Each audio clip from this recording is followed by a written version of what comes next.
그 베트남 선교를 좀 다녀왔습니다. 그래서 목사님이 이렇게 좀 얘기를 해주셨을 때 어떤 얘기를 할까 하다가 베트남 선교 갔다 온 얘기를 좀 제가 나눠야 되겠다 싶은 생각이 들어서 나눌까 합니다. 여러분들 그 목사님 통해서 나이지리아 선교는 많이 들으실 거 아니에요. 그래서 나이지리아 선교 말고 이제 베트남 선교는 어떤지, 또 베트남 현장은 어떤지, 이런 것들을 좀 같이 들으면서 은혜를 좀 나눴으면 좋겠습니다. 예, 그 베트남의 유명한 관광지 있죠? 예, 다낭이라고. 워낙 한국 사람들이 많이 가니까 저기 베트남 다낭시라고. 그런데 이제 뭐 한국 다낭시, 경기도 다낭시 이런 얘기가 있다고 할 정도로 그렇게 우리가 좀 많이 가는 그런 현장입니다. 근데 이제 다음이요. 여러분 아시다시피 베트남은 사회주의 공화국입니다. 그래서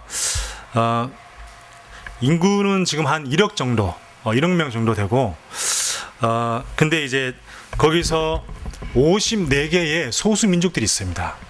54개의 소수민족들. 그러니까 그 54개의 민족이 있는데 가장 큰 민족이 지금 베트남 전체를 이루고 있고, 나머지 53개의 민족들이 아주 소수민족들로 이루어져 가지고 산지에도 살고 여러 군데 흩어져 살고 있습니다. 예. 주로 이제 큰 대도시에, 그리고 많이 있는 사람들은 낑족이라고 해가지고, 그 사람들이 우리가 보통 베트남 사람 그러면 이제 낑족을 말하는 거고, 그 외에 53개의 소수민족들이 각자 다른 문화를 가지고 그렇게 살아가고 있습니다. 몰랐죠? 예, 저도 몰랐었어요. 예, 가보니까 그런 걸 알게 되었습니다. 자, 다음이요. 지난번에 제가 이제 1월 달에 한번 갔다가 오고, 그 다음 이번에 안 넘어가나요? 네, 예. 1월 달에 제가 갔다가 이번에 이제 두 번째로 가게 됐습니다. 그래서 1차 제 선교 가고 2차 선교 갔는데, 1차에는 전국에서 이제 오신 목사님들 한 19명 모시고, 그때 제가 팀장으로 해가지고 이제 각 조별 나누고 이렇게 해서 갔다 왔었고요. 그리고 이번에 또 13명의 전국에서 오신 목사님들 모시고, 또 제가 팀장 안 하고 싶은데 자꾸 또 저보고 하라 그래가지고, 아무래도 제일 젊으니까 아무래도 일을 시키기 만만하니까 아마 저를 시킨 것 같아요. 그래서 이제 또 제가 이제 조 나누고 하고 이렇게 해서 이제 갔다 오게 되었습니다. 여기 베트남에 보면 베트남 소수민족 박물관이 있습니다. 베트남 소수민족 박물관이 있는데, 거기 보면은 베트남 전체 지도가 아까 좀 전에, 좀 더요. 그 전에, 세 번째 거, 보면 이렇게 지도가 쭉 나와 있습니다. 이렇게 베트남은 위아래로 굉장히 깁니다. 그래서 위라 긴데, 우리가 보통 이렇게 아까 얘기했던 다낭이라는 지역은 저기 중간 지점이 있는 지역이고요. 그리고 제가 갔던 하노이는 베트남이 수도인데 북부 쪽에 있습니다. 좀 위쪽에. 그래서 있고, 그 다음에 저 아래쪽에는 이제 우리가 보통 이제 한국 사람들이 많이 가고 세계적인 사람들이 많이 가는 호치민이란 곳이 저 아래쪽에 있습니다. 저는 지난번이랑 이번에 두 번 다 하노이로 갔었고요. 네, 다음이요.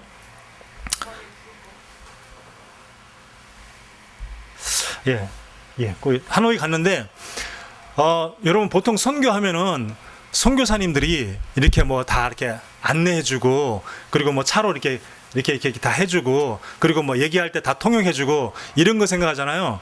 근데 여기는 그렇지 않습니다. 여기서 만약에 4명씩 4개의 조가 나눠졌다 그러면 각 조마다 다른 도시로 다 뿔뿔이 흩어집니다. 그러면 선교사님은 어떡하냐? 선교사님은 본래 평소에 자기 하던 사역 그냥 하세요. 하시고, 선교사님은 그냥 1조는 어느 도시로 가세요, 2조는 어느 도시로 가세요, 3조는 어느 도시로 가세요, 4조는 어느 도시로 가세요. 갔다 오고 난 다음에 전부는 모여서 포럼할 때, 그때 다시 선교사님 오셔가지고 어떻게 했는지, 1조는 어떤 일이 있었는지, 2조는 어떤 일이 있었는지 그렇게 합니다. 아니 그러면 통역도 없고 선교사님이 차로 이렇게 해주지도 않는데, 그럼 어떻게 돌아다니냐? 알아서 돌아다녀야 돼요. 알아서 그냥.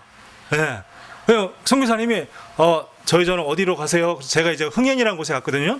제가 흥현으로 가세요. 그러면 저희 조원끼리 알아서 이렇게 말도 안 되는데 그냥 택시 타고 가서 이렇게 막 핸드폰 가지고, 요즘에 이제 핸드폰에 번역기 어플이 너무 잘 되어 있습니다. 통번역 어플이. 그래가지고 한국말로 이렇게 어디 데려다 주세요. 그러면 바로 베트남어로 나옵니다. 그러면 그 사람이 뭐라고 말하잖아요. 그럼 그 사람한테 뭐라 말하면 그걸 다시 또 한국어로 또 이게 들려요. 그래서 그런 어플들이 너무 잘 되어 있습니다. 선교할 때 좀 이용하시면 좋을 것 같아요. 그래서 그렇게 해가지고 각자 알아서 가는 거예요. 각자 알아서 이제 흥현에 도착해가지고 이제 단톡방에 1조 흥현 도착했습니다. 2조 어디 도착했습니다. 3조 어떻게 도착했습니다. 그렇게 하면 이제 선교사님이 보고 그랬구나. 잘 도착했나 보구나. 이렇게 그렇게 하는 거죠. 예, 그래서 저는 이제 흥현이라는 곳을 갔는데, 제가 1월 달에 갔는데 그때 우리가 간 그날이 비가 좀 많이 오는 날이었어요. 비가 오는데 이제 우리가 내려가지고 이제 그 하노이에서 그 터미널에서 버스 타고 한 2시간 정도 거리였거든요. 그 우리끼리 이제 버스 타고 다 이제 베트남 사람들만 잔뜩 있는데 거기서 끼어 타가지고 막 하니까 사람들이 다 우리 막 쳐다보는 거예요. 저 사람 외국인이다. 어디서 왔냐? 물어보면 우리 한국에서 왔다가. 그러면 이제 베트남 사람들은 한국을 너무너무 사랑합니다. 너무너무 좋아해요. 그래서 막 한국을 제일 좋아하게 된 첫 번째 이유가 뭐죠? 그렇죠. 박항서 감독. 예, 박항서 감독. 박항서 감독 그러면 베트남 사람들이 너무 좋아합니다. 제일 좋아하고, 그리고 이제 젊은 친구들 같은 거, 대학생들, 20대 젊은 친구들은 이제 BTS 그러면 다 너무 좋아하고 이 친구들이 전부 다 한국 오고 싶어가지고 너무 그렇습니다. 그래서 이미지가 너무 좋고 한국을 너무너무 좋아하고 그렇습니다. 그러니까 우리 한국에서 왔다 그러면 전부 다 버스 안에 사람들 다 한마디씩 거는 거예요. 이렇게 한마디만 하고 싶어가지고 한국 어디서 왔냐? 이러고. 그 중에는 또 이렇게 한국에 일하다 온 사람도 있잖아요. 베트남 사람 중에는. 그런 사람들은 또 굉장히 더듬더듬 거리면서 한국말로 저 한국 이따 왔어요. 이렇게 그러냐, 반갑다고 인사하고. 그럼 이제 내려가지고 그다음에 우리가 알아서 또 전도해야 되는 거예요. 예. 일반적으로 선교사님이 여기 좀 가주세요. 여기 누가 전도 대상자인데 여기 가주세요. 이게 아니고 그냥 각자 도시에 가면 우리가 알아서 전도해야 되는 거예요. 예, 우리가 알아서. 예, 완전 진짜 생 라이브 선교입니다. 예, 그래서 제가 가서 거기서 이제 갔는데 처음에 들어갔던 곳이, 저희는 그게 이제 다 베트남어로 써 있으니까 모르잖아요. 근데 그곳이 한의사 집이었던 거예요. 한의사였던 거예요. 한의원. 그래서 갔는데 이 젊은 친구가 자기가 한의사라는 거예요. 그래서 우리가 보통 생각하는 한의사는 좀 어느 정도 나이가 있고 이러잖아요. 근데 이렇게 완전 젊은 친구가 자기가 한의사라는 거예요. 그래서 우리는 이제 군대를 갔다 오니까 대부분 이제 좀 군대 갔다 오면 좀 나이가 좀 되잖아요. 근데 여기들은 이제 군대를 안 가니까 대학을 졸업하고 바로 이제 한의사가 됐나 보다 이런 생각을 했어요. 그래가지고 이 친구한테 이제 복음을 전했거든요. 복음을 전하고 난 다음에 이제 점심시간이 됐는데 우리가 이제 밥을 어디서 먹어야 될지 모르겠는 거예요. 그래서 여기 베트남 식당 중에서 싸고 맛있는데 좀 가르쳐줘라. 그랬더니 이제 이 친구가 베트남어로 뭐라 했는데 잘 못 알아듣겠는 거예요. 그래서 우리가 못 알아듣고 이렇게 이러고 있으니까 자기 차로 타라는 거예요. 그 지금 뒤에 있는 차가 자기 차예요. 빨간 차가. 베트남에는 차 한 대당 국산에서 자기 나라에서 생산하는 차가 하나도 없어요. 다 수입차입니다. 100%. 근데 그 차마다 세금을 100% 또 매겨요. 그러니까 만약에 차가 한 대가 만약에 5천만 원짜리 차다. 그러면 1억 주고 사야 되는 거죠. 세금이 100% 붙으니까. 이거 어마어마하게 차 살려면 비싸요. 근데도 지금 이제 베트남에는 이제 굉장히 많이 개발되고 한국에서 많이 투자하고 하다 보니까 좀 이렇게 베트남 사람들이 차를 사고 있는 사람들이 많이 있긴 있어요. 이 친구 이제 한의사라 그런지 돈을 잘 버나 봐. 차를 탁 보니까 차도 굉장히 고급차야.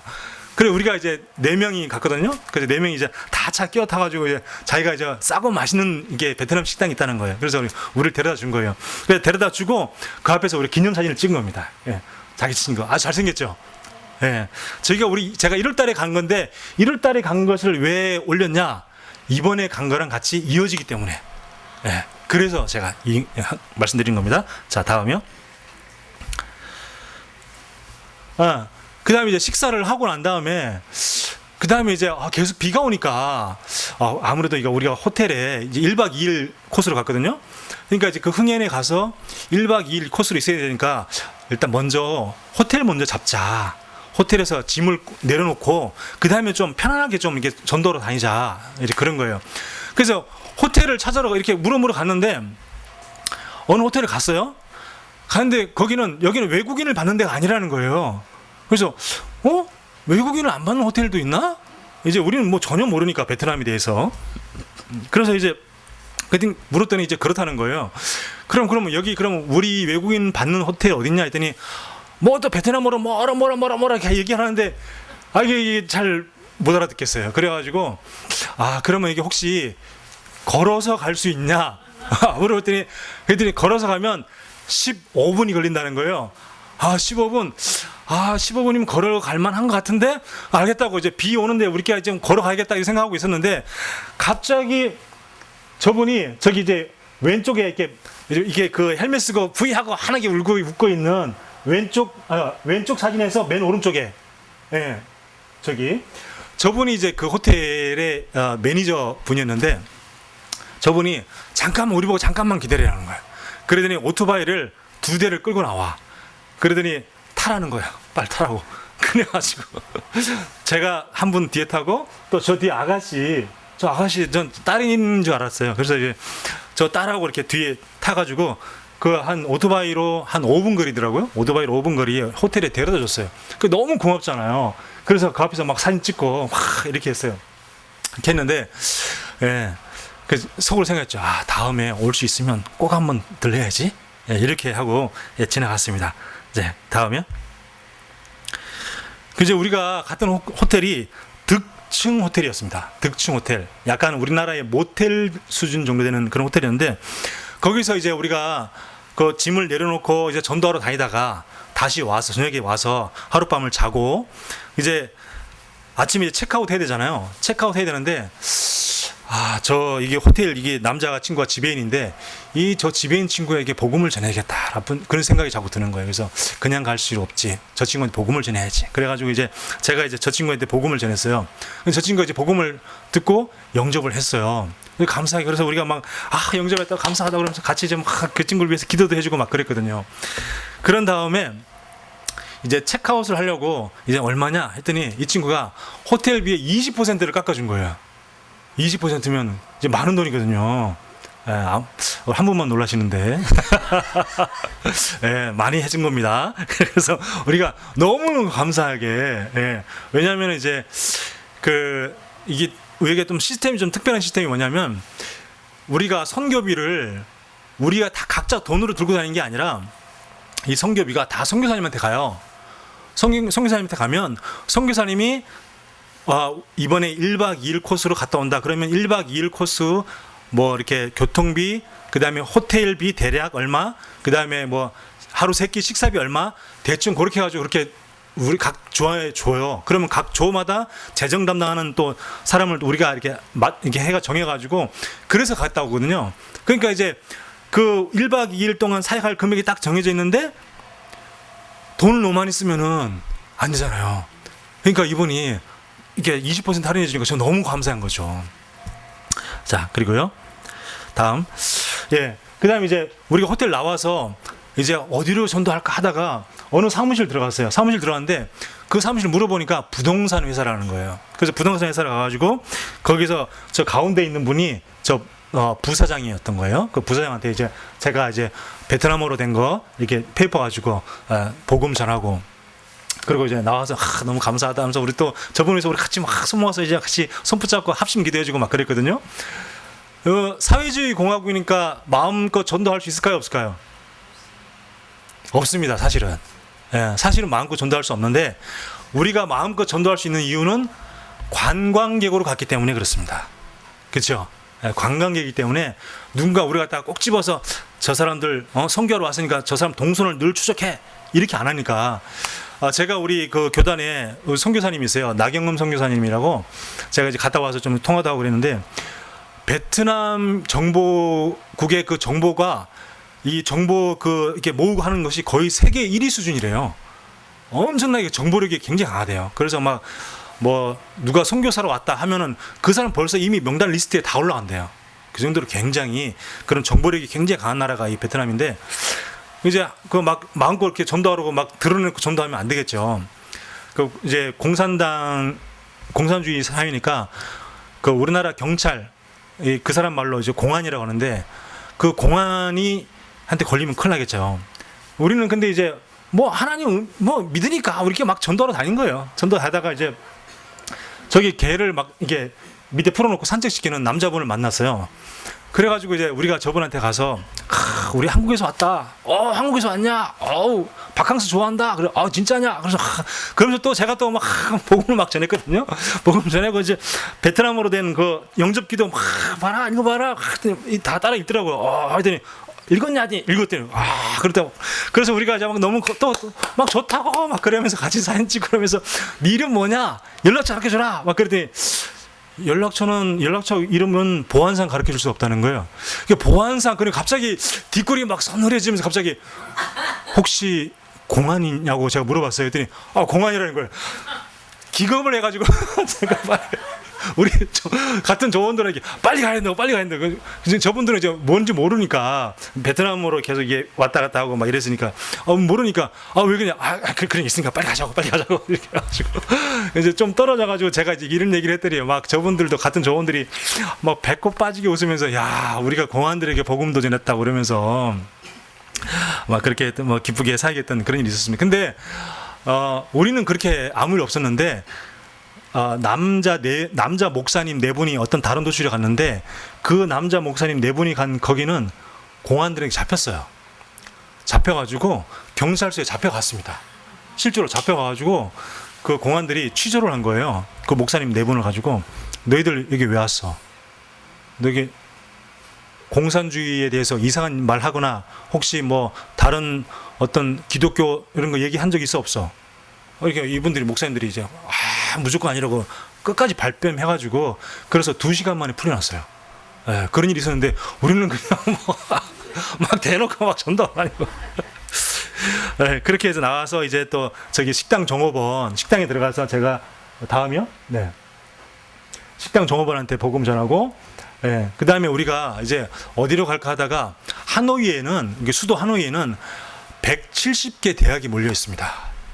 베트남에서 그 한 도시에 수도에 베트남 도시에 170개 대학이 모여 있는데 그 국립외국어 대학교에 저희가 간 거예요. 국립외국어 대학교에. 그래가지고 그래 가서 우리가 저 안경 낀 남학생이랑 안경 낀 여학생 두 친구한테 복음을 전한 거예요. 그 학교에 우리 대학교에 전도 들어가서 대학에 전도 들어가서 복음을 전해서 저기는 이제 다시 우리가 흥행해서 다시 하노이로 돌아와서입니다. 돌아와서 저 친구한테 복음을 전하고 저 2명한테 저 친구가 이제 복음을 듣고 왔는데 영접을 하고 너무 감사해서 같이 사진 찍고 막 그랬는데 근데 저 친구들이 너무 참 베트남 친구들이 이렇게 우리보다 훨씬 좀 잘 못 살잖아요. 그러면 한국에서 왔고 그러면 이렇게 뭔가를 이렇게 사줄 것을 기대할 수도 있잖아요. 근데 저 친구들이 우리한테 아이스크림을 다 산 거예요. 그래가지고 너무 고맙다고. 그래서 같이 아이스크림 먹고 사진 찍었습니다. 다음이요. 그 다음에 이제 우리가 점심을 또 먹으려고 했는데 여기 대학교니까 대학 근처에 싸고 맛있는 데 있지 않을까? 해가지고 가서 저 친구들하고 먹었는데 저기 제 왼편에 있는 저 2명의 친구가 남매지간이죠. 처음에 난 둘이 서로 이렇게 이성 친구 아닌가 했는데 물어봤더니 저기 남자애가 동생이라고 하더라고요. 동생이고 저 여자친구 누나고.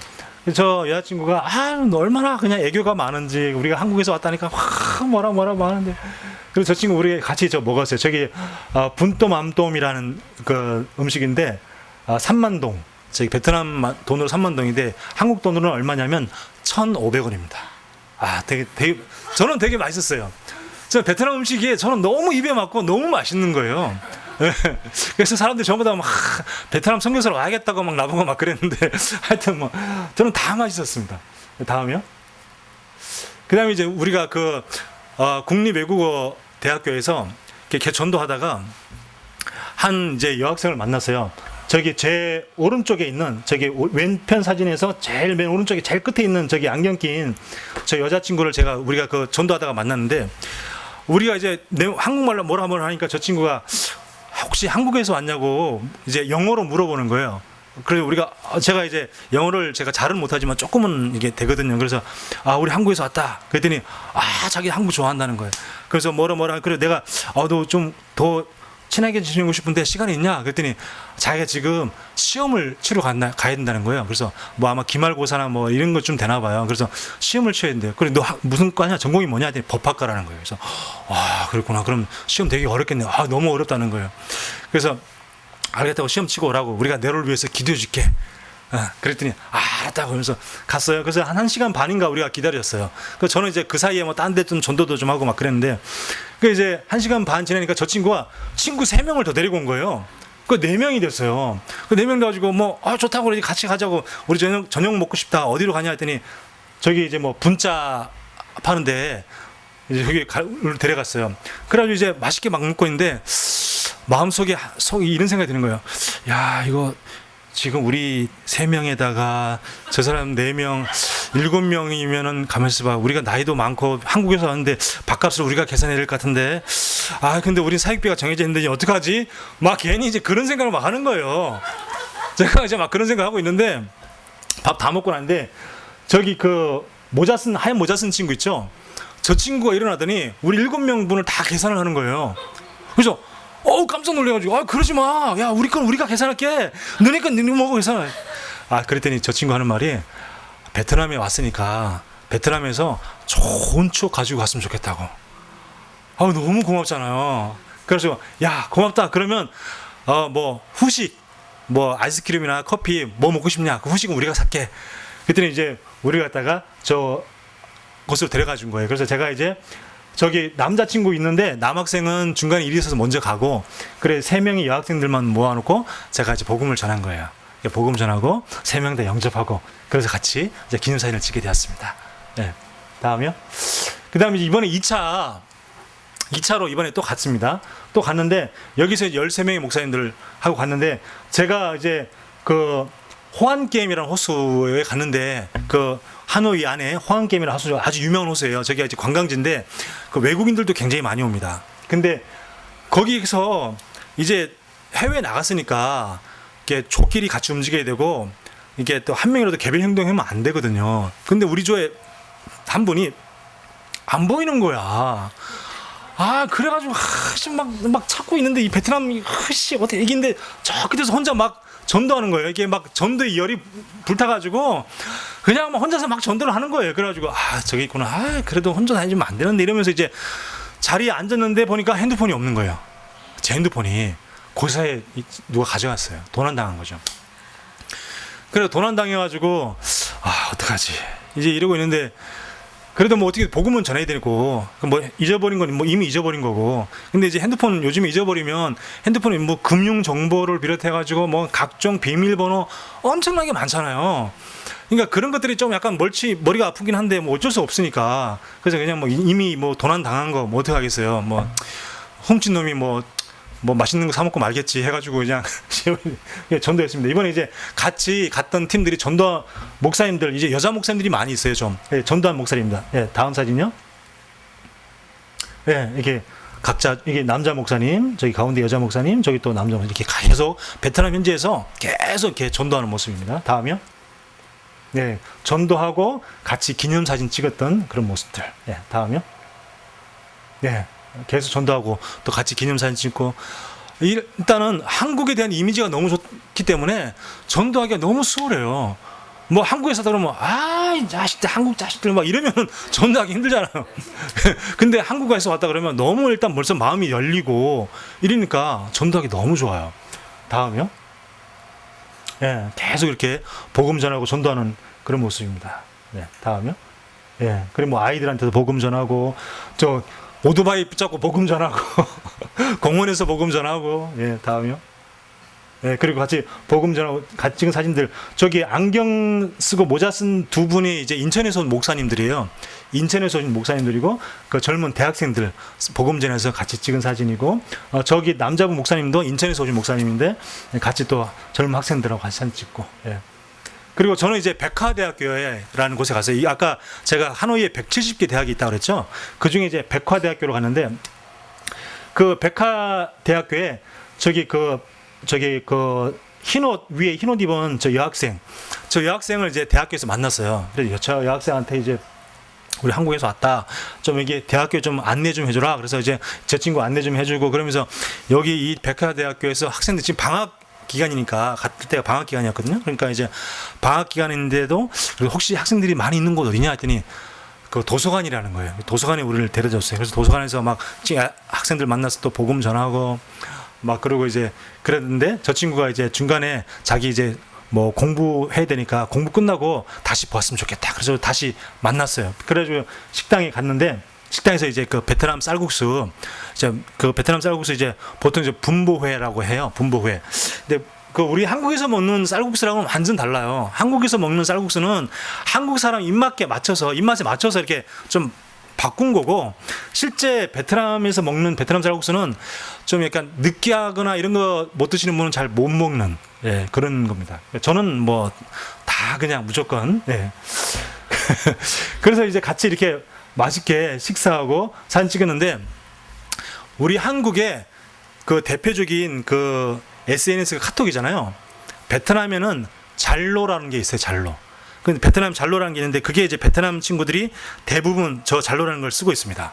그래서 제가 바로 잘로로 서로 교환해가지고 제가 했는데, 저 친구가 저한테 이제 메시지를 보낸 거예요. 저 친구를 이제 다음 날 다시 또 만나게 되는데, 저 친구가 너무 공부가 많아가지고 못 만난다. 그러면 sorry, so sorry 하면서 못 만난다.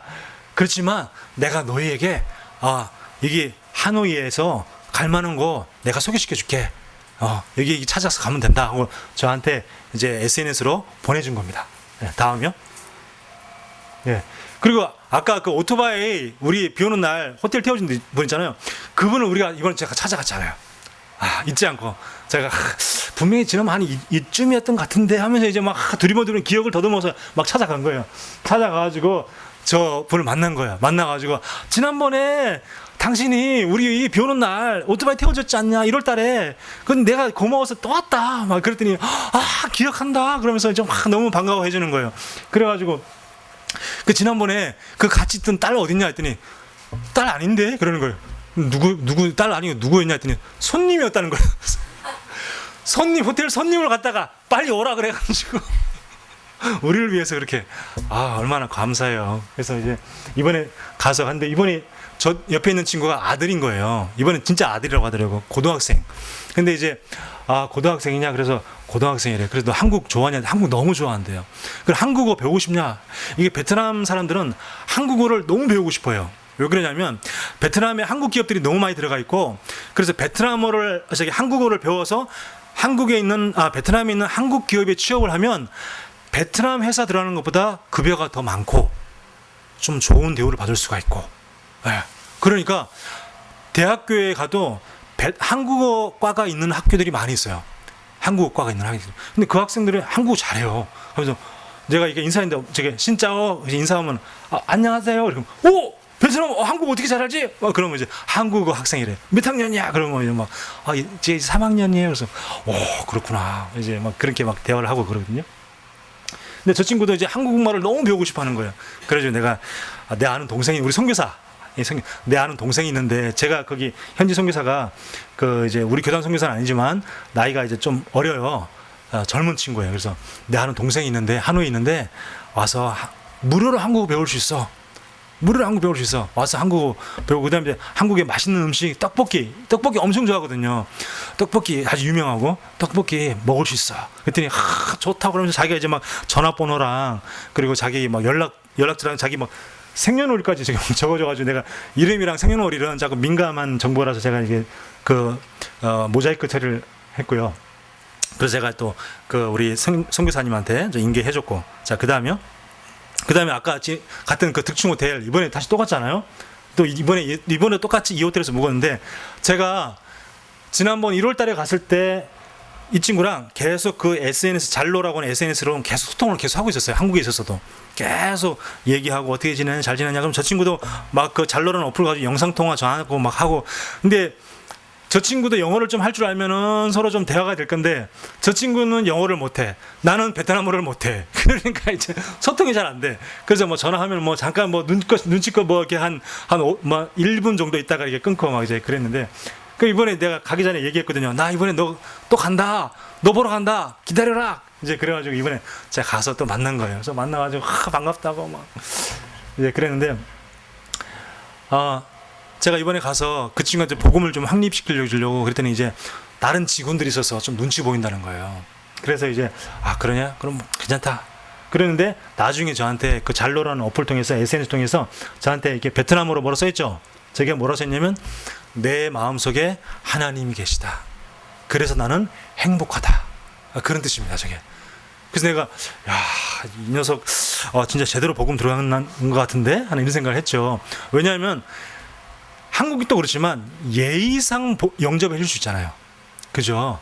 또 이 베트남 사람들이 워낙 착하기 때문에 한국에 와서 먼 나라에서 와서 뭐라 하면서 뭐 영접기도 따라하라 그러는데 이렇게 해달라 싶어서 이렇게 해줄 수도 있거든요. 물론 그렇게 했어도 진짜 영접이 된 사람은 구원받을 수 있겠지만 또 전혀 안 믿는데 그렇게 할 사람도 있거든요. 그래서 이제 근데 이렇게 나한테 보는 걸 보고 이 친구는 진짜 영접이 됐나 보다 이런 생각을 했습니다. 다음이요.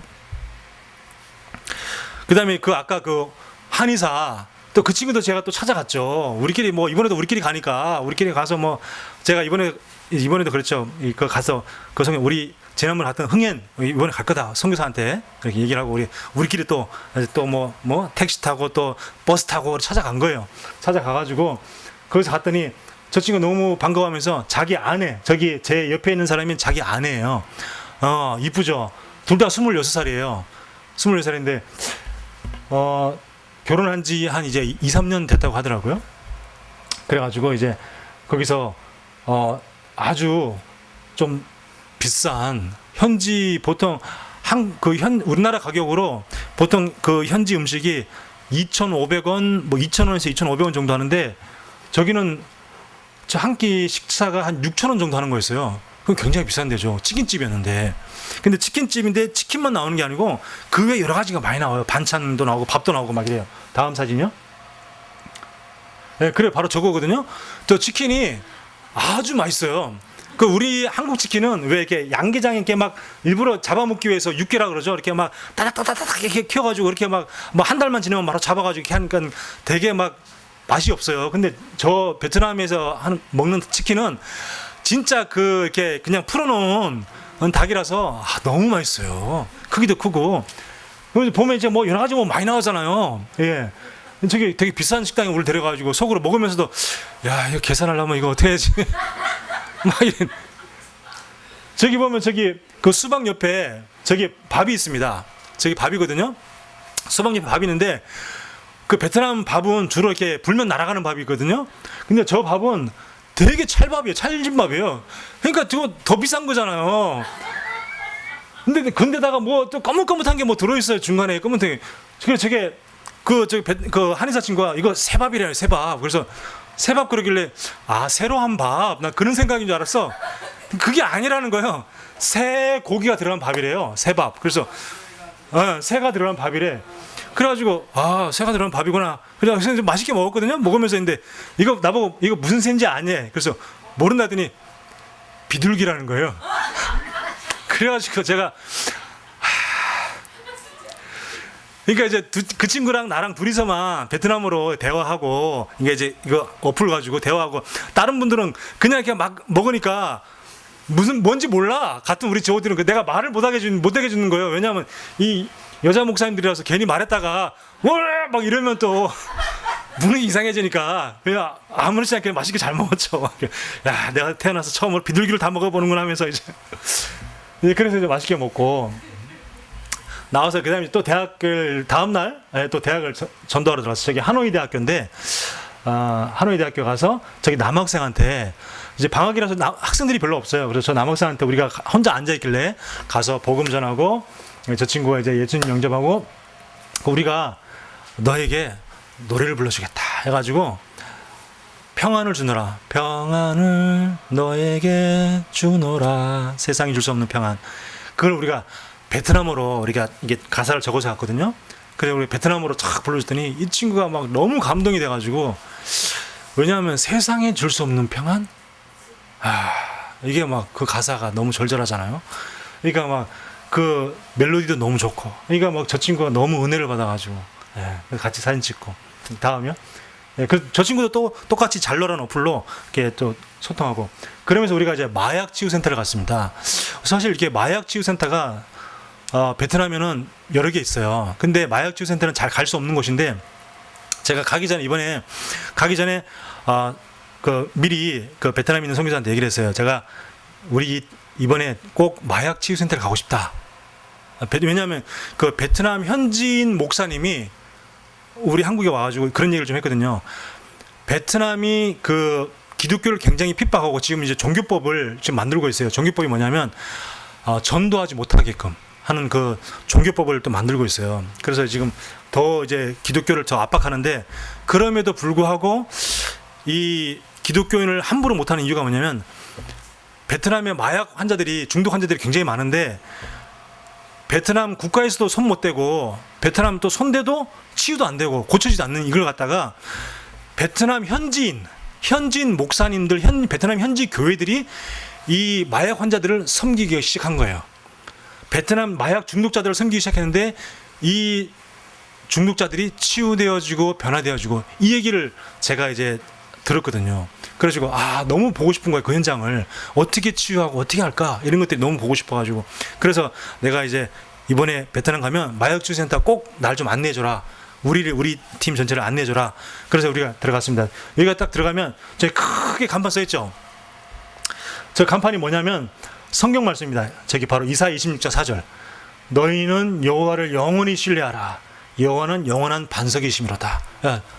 아예 대놓고 기독교를 핍박하는 나라지만 마약 환자들이 치유되니까, 중독자들이 치유되니까 저기만큼은 이게 정부에서 막을 수도 없고 이렇게 함부로 하지 못하는 거예요.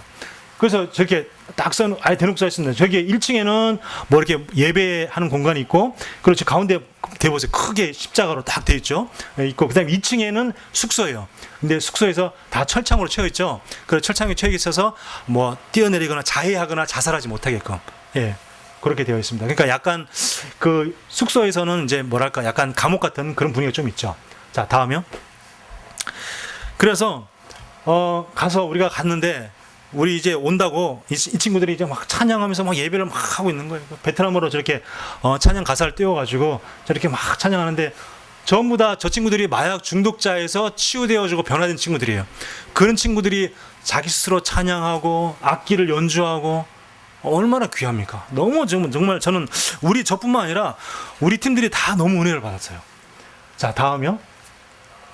저렇게 이제 마약 중독자들이 저렇게 와 있는데, 우리가 갔던 곳은 남자 마약 중독자들만 있는 곳이에요. 근데 여자분들도 와 있죠. 저 여자분들이 누구냐? 우리가 간 그날 저 마약 중독자의 가족들이 면회를 온 거예요. 그래, 그날 딱 하필이면 그날. 그래서 저 마약 중독자의 가족들 면회 와가지고 같이 함께 예배를 드렸습니다. 다음이요. 그리고 이제 저 오른쪽에 마이크 들고 계신 분이 중독자에서 치유되고 변화돼가지고 저 마약 중독 치유를 하고 있는 사역자고, 저 안경 선글라스 끼신 분이 그날 오신 면회 온 할아버지예요. 근데 자기 손자가 너무 많이 변했다고, 감사하다고 저렇게 인사하는 할아버지였어요. 그러니까 그 손자가 이제 20살인가 뭐 한 그 정도밖에 안 돼요. 어린 친구인데, 손자가 이제 마약은 아니고 약물 중독, 마약보다 좀 낮은 약물에 중독돼가지고, 그래가지고 막 너무 막 이게 인생이 완전히 망가졌는데, 근데 이 마약 치유센터 와가지고 그 아이가 마약이 끊어지고 변화된 것뿐만 아니라 말도 달라졌다고. 그전에는 한 번도 뭐 할아버지 안녕하세요, 엄마 아빠 사랑해요, 이런 말, 예쁜 말, 고운 말 한 번도 한 적 없는 그런 아이가 와서 말도 달라져가지고, 할아버지 뭐 찾아와주셔서 감사해요, 저희 뭐 감사하다, 부모님 키워줘서 고맙다, 이런 말 아예 못했던 애가 여기 와서 이렇게 말까지 변화된 거죠. 너무 은혜 받아가지고. 그래서 여기 마약 치유센터 한 명이 변화되어지면 그 가족이 다 복음화 되는 겁니다. 이게 어마어마한 현장이죠. 다음이요. 그래서 우리 그 같은 목사님들 중에서 이제 세 분이 간증하면서 이렇게 복음을 전했습니다. 다음이요. 이거는 이제 동영상인데 한번 틀어주겠어요? 예, 평안을 너에게 준 나라 한국어랑 베트남어. 그냥 한번 눌러보시면 됩니다. 저기 커서로 저 밑에 저기 화살표 있죠? 네. 주노라 세상이 줄 수 없는 이번에 이제 베트남어로 이번에는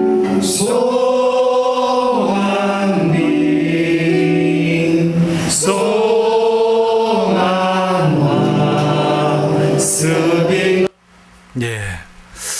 너무 은혜가 넘쳤고, 여기 어떤 같이 왔던 목사님들도 전부 다 막 눈물을 흘리고, 이런 현장이 없으니까. 이런 현장은 뭐 사실 뭐 그 한국에서도 보기 힘들고, 또 베트남 선교 가도 이런 현장은 참 쉽게 들어가기 힘든 현장이니까.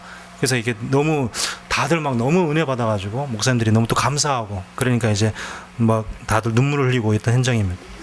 그 우리가 이제 또 한 분 한 분 마약 중독자들 한 명을 붙잡고 같이 또 한 명 한 명 붙잡고 계속 우리가 기도해주고 막 이렇게 뜨겁게 기도해주고, 예, 그랬던 시간을 가졌습니다. 예, 다음이요. 그래서 우리가 이제 같이 예배 후에 이제 같이 점심 식사를 한 거예요. 이제 막 그 아까 그 마당에 테이블 쫙 깔아가지고 같이 이렇게 맛있게, 그 이분들이 또 이렇게 식사 준비를 자기네들 다 해요. 마약 중독자들이 자기네들끼리 이게 다 준비해가지고 그렇게 식사 준비합니다. 다음이요. 예. 다음이요. 그리고 이제 제가 이렇게 물어봤어요. 여기 그러면 이 식사는 누가 하고, 그럼 설거지하는 사람은 누가 하냐? 이렇게 물어봤어요. 그랬더니 식사 준비도 각 조별로 나눠가지고 여기가 지금 37명이세요. 남자 그 마약 중독자가 37명 되는데 다 마약 중독자가 아니고, 마약 중독자가 제일 많고, 그 다음에 두 번째가 약물 중독, 세 번째가 알코올 중독, 술, 알코올 중독, 그리고 네 번째가 게임 중독. 예, 요 순서대로 저기 모여 있습니다. 저기는 기본 2년이에요. 들어가면은 기본 2년 동안 하는 겁니다. 그럼 2년 동안 그럼 치유 프로그램이 뭐냐? 물어봤어요. 치유 프로그램이 뭐냐 했더니 새벽 6시에 일어나서 새벽 기도 다 같이 모여서 아까 모였던데 새벽 기도 끝나고 난 다음에는 또 성경 읽기, 성경 계속 성경 읽고. 그래서 이게 우리가 말씀이 하나님의 능력이 있는 줄 믿습니다. 예, 말씀이 능력이 있어요. 그 성경 읽고 난 다음에 그 다음에 이제 나서 아침 먹고 나면 좀 쉬었다가 또 뭐 하냐? 성경 공부. 성경 읽기랑 또 성경 공부는 또 다르죠. 성경 읽으면서 성경을 갖다가 그 속에 이건 어떤 의미고 성경 공부하고, 그렇게 해서 오전에 일과가 끝나는 거예요. 거의 그냥 계속 이 예배, 성경, 기도 프로그램이 그거예요. 그냥 계속. 근데 거기서 치유가 되는 거예요. 거기서. 그리고 이제 오후에 점심 먹고 난 다음에는 좀 쉬는 시간, 한 2시간 정도 쉬는 시간 있다고 하더라고요. 그럼 쉬는 시간 하고, 예, 그 외에 또 저녁에 또 예배 시간 또 있어요. 그러니까 하루, 우리말로 하면 하루 3번 정시 예배. 하루 3번 정시 예배, 그 나머지 시간에는 계속 성경 읽고, 성경 묵상하고, 성경 공부하고, 그리고 또 같이 집중 기도하고, 예, 그걸 2년 동안 하는 거예요. 그걸 2년 동안 하는데 완전히 치유되어 버린 겁니다. 완전히. 그래서 여기는 뭐 국가 지원 같은 거 이런 한 푼도 없고요. 베트남이 가난한 나라이기 때문에 지원해 줄 수도 없고, 그리고 그 나라에서 운영하는 마약 치유센터 또 있대요. 근데 나라에서 운영하는 마약 치유센터는 거기도 뭐 조금 지원해 주지 별로 지원이 없대요. 그래서 거의 그 환자, 마약 중독자의 가족들이 돈을 엄청나게 넣으면서 그렇게 하고, 예, 그런 곳인데, 여기는 한국 돈으로 15만 원을 받는다고 하더라고요. 물어보니까 한국 돈 15만 원. 15만 원이면요 굉장히 싼 겁니다. 그 하루에 거기 현지인 식사가 하루에 6천 원이에요. 하루에 한 끼당 2천 원씩 하면 싼 걸로 먹으면 6천 원입니다. 그러면 열흘이면 6만 원이고 30일이면 18만 원이잖아요. 그러니까 밥값도 한 달 밥값도 안 되는 돈 가지고 거기서 먹고 자고 전기세 내고 이걸 다 하는 거예요. 네. 그래서 그러면 혹시 돈을 낼 수 없을 정도로 15만 원도 못 내는 가난한 사람도 있을 수 있는데, 그럼 어떡하냐 했더니 그거는 현지인 교회, 그러니까 현지 베트남 목사님이 운영하는 현지인 교회 성도들이 기도하면서 힘을 모아가지고 그걸 또 돈을 또 보탠대요. 네. 돈을 보태가지고 교회에서 돈을 보태가지고 그 친구 끝까지 치유받도록 도와주고. 입소 자격 자체가 그 믿는 사람에 한해서 아닙니다. 누구든지. 오는 사람은 누구든지. 하루 세 번씩 기도하고 예. 따라가려면 예. 믿지 않는 사람은 불신한 사람은 그건 힘들다. 그렇죠. 그러니까 처음에 입소하는 날 이런 걸 다 설명을 미리 다 하는 거죠. 우리는 기독교에서 운영하는 단체고, 그리고 처음 이런 프로그램을 운영된다. 네가 정말 여기 와서 치유받고 싶으면 함께 이렇게 따라와줘야 된다. 안 그러면 함께 할 수 없다. 그렇게 해도 불구하고 네가 치유받고 싶으면 들어와라. 이렇게 하는 거예요. 근데 이제 여기서 처음에 일주일 동안은 열흘이 굉장히 중요하대요. 왜냐하면 그 마약을 계속 하던 사람이 딱 들어오면은 굉장히 막 금단 현상이 일어나고, 막 환청이 들리고 환상이 보이기도 하고, 그리고 또 막 자살을 하려고 하기도 하고, 또 아니면 자해를 하기도 하고. 그렇기 때문에 처음에 들어오면 열흘 동안은 한 사람이 들어오면 세 명이 붙어 있던데요. 3명이 붙어서 24시간을 계속 같이 자고 같이 먹고 계속 그러는 거예요. 그리고 막 우울증도 막 생기고, 그러니까 밥도 일일이 다 타다가지고 밥도 먹여주고, 그리고 목욕도 시켜주고. 그래서 그 열흘의 시간을 보고 여기 사람들은 뭐라 하냐면 은혜의 시간이라고 한대요. 왜 그러냐? 아무것도 하는 게 없기 때문에. 은혜의 시간. 열흘 지나면 그 다음부터 각 조별로 짜가지고, 너 누구 오늘은 월요일은 뭐 몇 조가 식사 당번, 몇 조가 뭐 또 설거지 당번, 이렇게 다 정해져 있잖아요. 그러니까 열흘 동안만큼은 아무것도 안 하니까 은혜의 시간, 그렇게 부른다고 하는 거예요. 그래서 이제 열흘 동안은 정말 집중 관리해가지고 아무 사고 안 나게끔. 그렇게 열흘 정도 지나면은 이제 그 마약을 열흘 동안 안 했기 때문에 약간 단약 효과가 난대요. 그럼 약간 정신도 좀 약간 맑아지고 그렇게 된다는 거죠. 그러면 그때부터는 이제 같이 정상적인 이제 하루 일과를 같이 생활하는 거예요. 계속 언제까지? 6개월 동안 정상적인 생활을 같이 하다가 6개월 지나면 그때부터 외출 외박이 된대요. 그러니까 6개월 되기 전까지는 외출 외박은 절대 안 되고, 그 가족들이 면회 오는 건 가능하고, 면회는 가능한데 외출 외박은 절대 안 되는 거죠. 그 외출 외박 안 되고 6개월 동안 저기서 참고 있다가 이제 외출 외박을 이제 시켜줘서, 그때 다시 돌아오는, 뭐 2박 3일이면 2박 3일 뭐 이렇게 해서 다시 돌아오는 사람은 거의 이제 2년 동안 이게 함께 한대요. 그래서 완전 치유되는데, 그 6개월 동안 있다가 2박 3일 나갔는데 그때 다시 마약하는 사람이 있대요. 그 사람은 이제 영원히 치유 안 되는 거죠. 거의 그렇대요. 그 6개월 후에 2박 3일 동안 뭐 이렇게 해서 외출 외박 갔다가 돌아오는 사람은 거의 100% 치유되고, 안 돌아오는 사람은 거의 다시 마약에 또 빠지고. 근데 또 이런 사람도 있대요. 안 돌아왔다가도 나중에 한 뭐 1년인가 2년 있다가 또 그때서 다시 또 오는 사람도 있대요. 왜냐면 안 되니까. 왜냐면 일반 뭐 감옥 가도 안 되고, 정부에서 운영하는 마약 치유센터 가도 또 마약하고 안 되니까 결국 여기 다시 돌아오는 거죠. 그래서 이렇게 각자 먹은 거를 각자 조별로 나눠가지고 설거지하고 식사하고 이렇게 하는 모습입니다. 다음이요. 그래서 그 식사하고 난 다음에 그분들이 휴식 시간에, 중독자들 휴식 시간에 저희가 이제 같이 어떻게 하고 있고 운영하는 건지 이런 걸 갖다 상세하게 그 치유 사역자들하고 포럼하는 시간을 좀 가졌습니다. 다음이요. 여기 보면은 이게 뭐 명찰, 이게 폐에 있잖아요. 저기가 보면 2년 동안 모든 훈련 과정을 이제 수료한 사람들 명단입니다. 이름 쫙 해가지고 지금까지 한 몇백 명이 거쳐갔다고 하더라고요. 그리고 저 마약 센터, 우리가 갔던 곳이 저희가 첫 번째래요. 2005년도인가 저희가 세워졌는데, 지금까지 그 베트남 전역에 몇 개가 세워졌냐? 거의 30개 정도가 세워졌대요. 기독교에서 운영하는 마약 치유센터가 거의 30개 정도가 세워졌대요. 그러니까 한 치유센터마다 보통 한 30명, 40명 정도 하는 곳이 한 40개 정도가 있다는 거예요. 그러니까 정부에서 운영하는 마약 치유센터 말고 현지 기독교인들이 운영하는 마약 치유센터가. 그러면서 이제 저기 신문에 나온 모습, 저 왼편에 저기 있는 모습이 신문에 보도된, 여기 와서 치유되어 변화된 사람들의 간증, 그게 신문에 나왔는 그런 모습이고요. 자, 다음이요. 그 다음에 이제 저기 마약 치유센터 사역자들입니다. 그러니까 저 사람들은 무슨 목사도 아니고 전도사도 아니에요. 그냥 평신도인데, 내가 이곳에서 치유되고 변화되어서 내가 너무 이게 하나님 은혜가 너무 감사한데 내가 그냥 떠날 수 없다. 내가 여기 남아있는 마약 중독자들을 내가 치유하는데 내가 도와줘야겠다 해가지고 거의 자원봉사격으로 남아있는 분들이에요.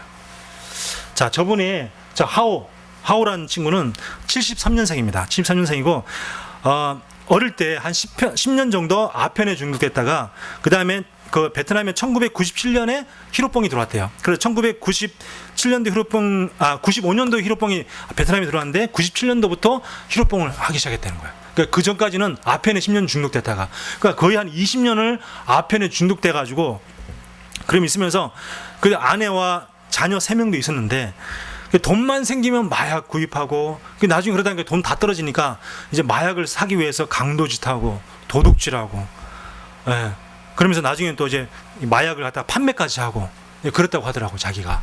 예, 그랬는데 이제 그러면 그 중간에 이제 정신병원도 입원하고 그리고 감옥에도 가보고 그리고 또 절에도 가보고 그리고 정부에서 운영하는 마약 치유센터도 가보고 어디를 갔다 와도 치유가 안 되는 거예요. 갔다 오면 또 마약하고 갔다 오면 또 마약하고.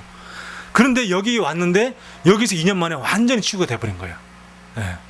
딴 데 갔다 오면은 다시 또 마약하게 되는데 더 이렇게 금단 증상이 더 심해져가지고 갔다 오면 더 심하게 막 중독에 빠지는데 여기에 2년 동안 있었는데 완전히 치유돼 버린 거예요. 이게 복음의 능력 아니면 절대 불가능한 거죠. 그래서 여기 와서 2년 동안 치유받아가지고 여기 이제 남아있는 중독자들을 자기가 섬기자 해가지고 섬기는 겁니다. 되게 귀하죠. 그 다음 옆에 뚜엔이라는 친구인데 저 친구는 79년생인데 청소년 때부터 마약을 시작했대요.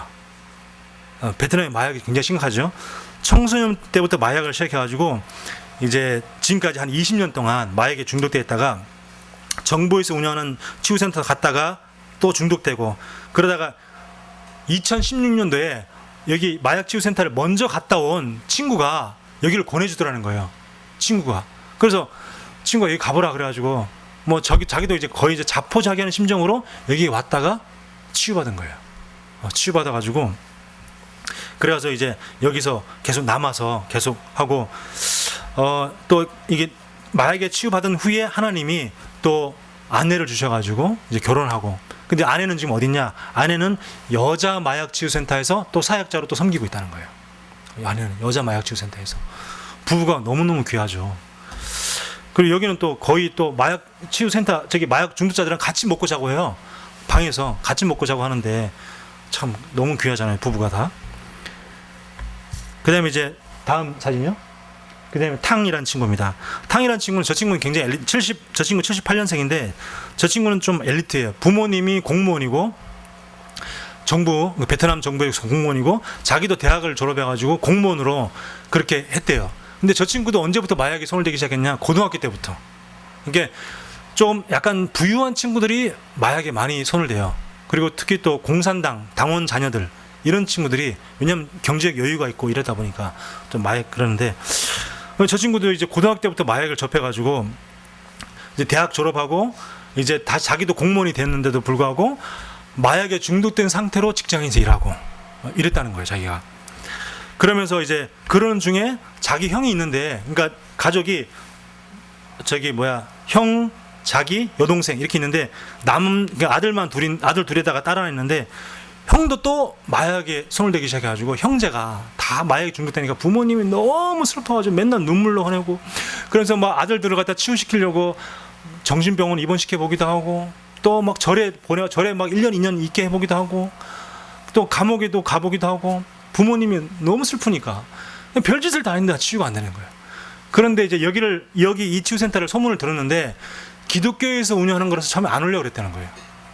교회에서 운영하는 거라니까. 그래서 안 오려고 그랬는데 부모님이 울면서 더 이상 방법이 없지 않냐. 우리가 다 해보지 않냐. 안 해본 거 없지 않냐. 근데 너희들 또 계속 마약하고 있지 않냐. 그러니까 마지막이라 생각하고 여기 한번 내 말 좀 한 번만 들어봐달라. 그래가지고 부모님 때문에 어쩔 수 없이 왔다가 그 형제가 다 치유가 된 거예요. 2년 동안에. 그래가지고 이 친구 탕이란 친구는 이곳에 남아서 마약 중독자를 섬기고 있고 형은 또 남부 지역에 있는 다른 마약 치유센터에서 거기 또 섬기고 있는 거예요. 형제가 같이. 저는 여기 쭉 얘기 들으면서 저는 우리 한국을 많이 생각하게 됐어요. 한 군데도 없는 걸로 알고 있는데 한국은.